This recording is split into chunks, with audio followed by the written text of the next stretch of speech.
une fâcheuse nouvelle. Une fâcheuse nouvelle. Oui, il se trouve que votre femme, Jacqueline, est enceinte. Enceinte, vous dites? Oui, je le dis bien. Mais comment cela est-ce possible? Bah, cela est possible. Pourquoi ne m'a-t-elle pas mise au courant? Parce que vous avez mis au courant. J'ai bien du mal à vous croire. Faites-la venir tout de suite, que je mette mes idées au clair. Oui, monsieur, bien, monsieur.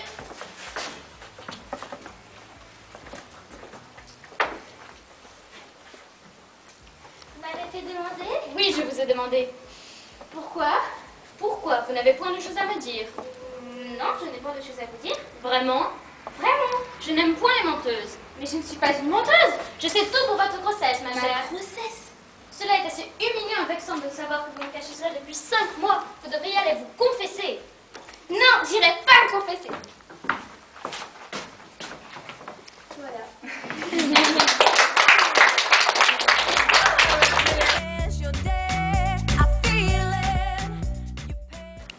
À Meudon, 36 rue des Pissenlits, une grand-mère entre précipitamment dans son salon et dit à sa sœur: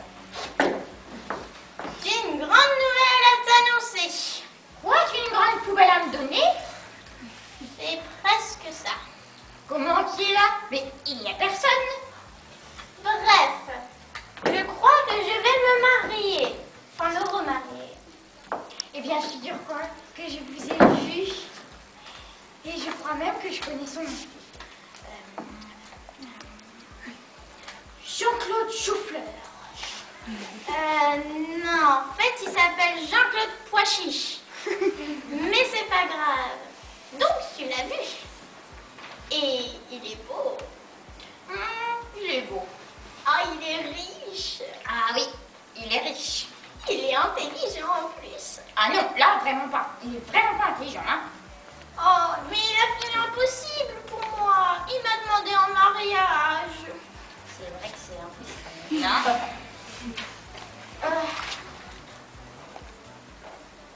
Et pour les noces, où est-ce qu'il m'emmènera? Pourquoi tu parles de brosse à bras? Mais t'es vraiment sourde. Quoi?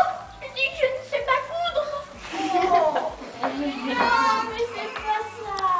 Et puis, est-ce qu'il m'emmènera au Maroc?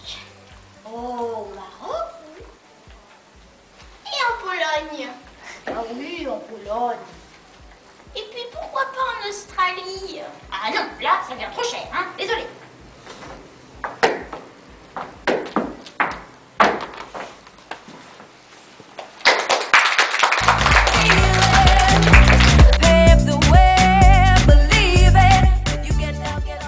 Comte de la Rochelle, Jocelyn, comte de la Rochelle, est un homme connu pour son avarice.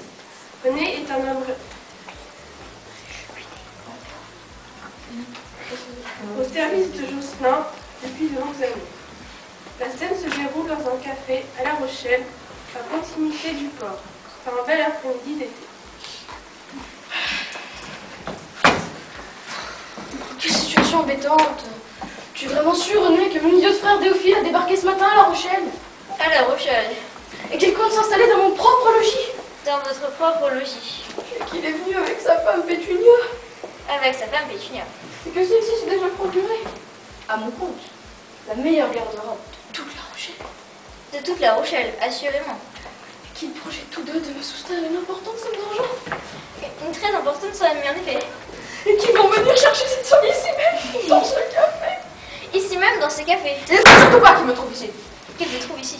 Pourrais-tu répéter tout ce que je dis? Sûr que je viens d'assommer, exaspérant. Pardon, mais... Tais-toi. C'est énorme, j'ai l'impression de parler à un mur. Mais je vous assure que... Silence! Mais c'est vraiment... Ah, mais vas-tu derrière vous?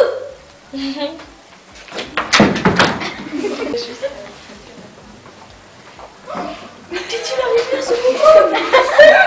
Monsieur, il a fait une crise Et c'est grave. Ah non, c'est latin. Non, il faut immédiatement le réanimer. Je ne suis pas sûre que cela ne soit une bonne idée.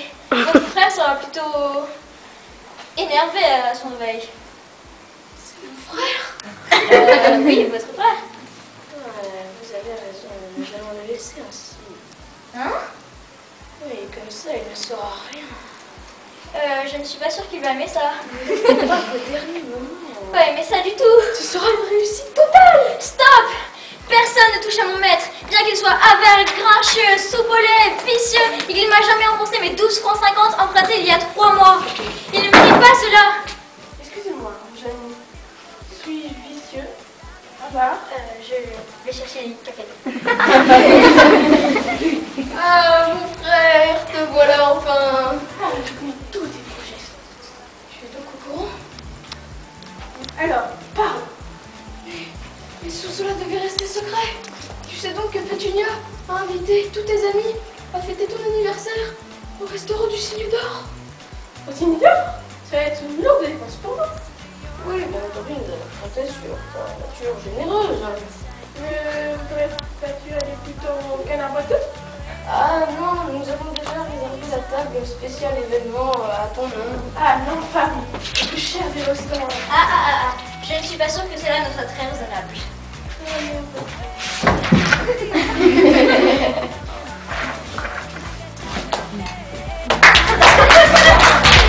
This time for Africa.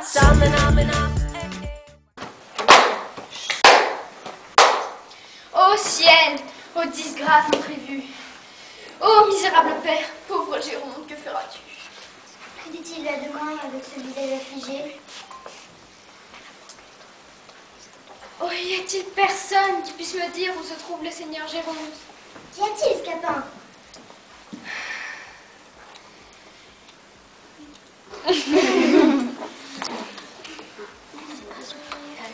Où pourrais-je donc le rencontrer? Qu'est-ce que c'est donc? Il faudrait qu'il soit caché en quelque endroit qu'on ne puisse deviner. Me voici. En vain, je cours de tous côtés pour le pouvoir trouver. Je suis là. Monsieur, je recherche. Il y a 1 heure que je suis devant toi. Qu'est-ce que c'est donc qu'il y a? Ah, monsieur, Quoi? monsieur, votre fils Eh bien, mon fils.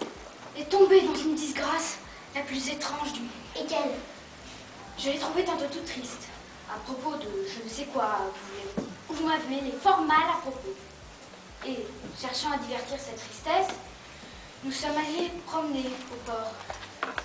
Entre plusieurs autres choses, nous avons arrêté nos yeux sur une galère turque de Sénéniquipé. Un jeune turc de bonne mine nous invita à entrer, nous présenta la main, nous fit 1000 civilités et nous donna la collation. Nous avons mangé les fruits que nous avons trouvés les plus délicieux qu'il se puisse voir et bu un vin que nous avons trouvé le meilleur du monde. Qu'y a-t-il de si affligeant à tout cela? Attendez, monsieur. Pendant que nous mangions, il a fait mettre la galère en mer et, se voyant éloigné du port, m'a envoyé dans un esquif vous dire que si tout à l'heure vous ne lui envoyez pas par mois 500 écus, il emmènera votre fils en Algérie. Comment diantre? 500 écus? Et il ne m'a donné que 2 heures.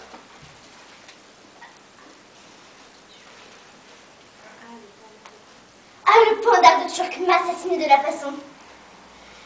Il faut que vous fassiez votre possible pour sauver des fers un fils que vous aimez tant. Mais que diable allait-il faire dans cette galère? Une fâcheuse destinée contre parfois les personnes. Va-t'en, Scapin, va-t'en dire à ce Turc que je vais envoyer la justice. La justice en pleine mer, vous moquez-vous des gens?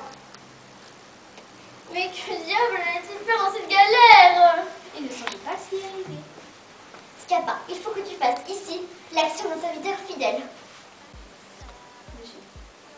Il faut, va-t'en dire à ce Turc qu'il m'envoie mon fils et que tu te mettes à sa place jusqu'à ce que j'ai amassé la somme qu'il demande. Ce Turc a assez de raisons pour ne pas recevoir un misérable comme moi à la place de votre fils. Mais que diable allait-il faire dans cette galère?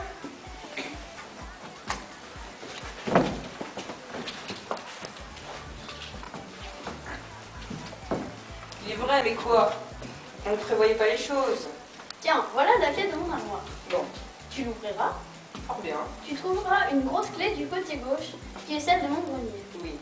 Tu iras prendre toutes les harpes qui sont dans cette grande manne et tu les vendras au fripier pour aller racheter mon fils. Et monsieur, rêvez-vous, je n'aurai pas 100 francs de tout ce que vous dites. Vous savez le peu de temps qu'on m'a donné.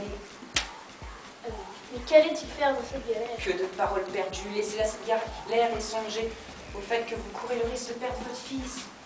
Hélas, mon pauvre maître, peut-être que je ne te verrai de ma vie et qu'à l'heure où je parle, on t'emmène un esclave en Alger. Et le ciel me sera témoin que j'ai fait pour toi tout ce que j'ai fait. Et que si tu manques d'être acheté, il n'en faut accuser que le mandat d'hiver. Attends, Scapin, je m'en vais quérir la somme. Dépêchez donc vite, monsieur, je tremble que l'heure sonne. N'est-ce pas 400 écus que tu dis? Non, 500 écus. 500 écus? Oui, Oh, que diable allait-il faire dans cette galère? vous avez raison, mais hâtez-vous. Tiens, Scapin, je ne me souvenais pas qu'on vient justement de me remettre cette somme en or. Et je ne croyais pas qu'elle dû m'être sitôt ravie. Monsieur. Et tiens, va racheter mon fils. Oui, monsieur. Et dis à ce Turc que c'est un scélérat. Oui. Un infâme. Oui. Un homme sans foi, un voleur. Oui. Qu'il me tire 500 écus contre toutes sortes de droits. Laissez-moi faire. Que je ne les lui donne ni à la mort ni à la vie. Oui. Et que si jamais je le trouve, je saurais me venger de lui. Fort bien. Ah, va-t'en, Scapin, va-t'en racheter mon fils. Oh là, monsieur. Quoi? Où est donc cet argent? Ne voulais-je pas donner? Non, vraiment, vous l'avez remis dans votre poche. Oh, c'est la douleur qui m'embrouille l'esprit. Je le veux bien. Ah, qu'allait-il faire dans ces galères?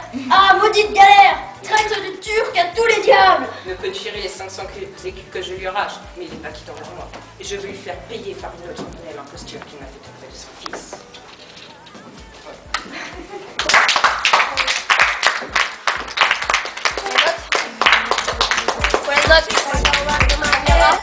Waka waka ma Sun is sur Marcy Bouillet. Cause this is Africa. Bien, Scapin, comment va l'affaire de mon fils? Votre fils, monsieur, est en lieu de sûreté. Et vous courez maintenant, vous, le péril le plus grand du monde. Et je voudrais pour beaucoup que vous fussiez dans votre logis. Comment donc? À l'heure que je parle, on vous cherche de tous les côtés pour vous tuer. Moi? Oui. Et qui? Le frère de cette personne qu'Octave a épousée. Il croit que le dessein que vous avez de mettre votre fille à la place que sa sœur est ce qui le pousse le plus fort à faire rompre leur mariage. Et dans cette pensée, il a résolu hautement de vous ôter la vie pour venger son honneur. Tous ses amis, gens d'épée comme lui, vous cherchent de tous les côtés et demandent de vos nouvelles. J'ai vu même de ça et de là des soldats de sa compagnie qui interrogent tous ceux qui trouvent, occupent par peloton toutes les avenues de votre maison, de sorte que vous ne sauriez rentrer chez vous, ne sauriez faire un pas ni à droite ni à gauche, que vous ne tombiez dans la rue. Que ferais-je, mon pauvre Scapin? Je ne sais pas, monsieur, et voici une étrange affaire. Je tremble pour vous depuis les pieds jusqu'à la tête. Et? Attendez. Non, ce n'est rien. Ne saurais-tu trouver quelques moyens pour me tirer de peine? J'en imagine bien, mais je pourrais risquer, moi, de me faire assommer. Eh bien, Scapin,